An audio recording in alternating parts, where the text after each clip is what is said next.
Miss তো অবশ্যই করি না, তো স্বাভাবিক বিষয়। তাহলে এমন কেউ নেই যাকে খুব মিস করেন? না, মিস তো করি সবাইকে। আচ্ছা, আপনার প্রিয় কো আর্টিস্ট কে? কোন নায়িকা বা নায়ক আপনার? দেখেন, সবার সাথে তো কাজ করেছি কম বেশি। এখানে আসলে কি সবার সাথে আসলে কাজ করতে ভালো লাগে। তখনকার আমাদের কাজের মাধ্যমটা ছিল ফ্যামিলি, আর একটা ফ্যামিলির মতো। মানুষ বলে না যে এটা আমার আব্বু আম্মু ভাই বোন অমুক তমুক।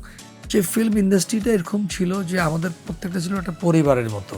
ঠিক আছে, কেউ ছোট ভাই, বড় বোন, ছোট বোন, কো আর্টিস্ট, ঠিক আছে, যে একটা তুই তাই, এই যে সম্পর্ক, আপনি, এই যে সম্পর্ক, তখন আসলে এই জিনিসটি ছিল সবচেয়ে বেশি। এখানে কাউকে ছোট করে দেখার মতো আসলে কিছু ছিল না, বা কেউ বেশি আপন বা কেউ বেশি পর, এই জিনিসটি আসলে ছিল না। কারণ সবার সাথে একটা ভালো সম্পর্ক, একটা ছিল। তাহলে এমন কেউ নেই যাকে খুব মিস করেন? না, মিস তো করি সবাইকে।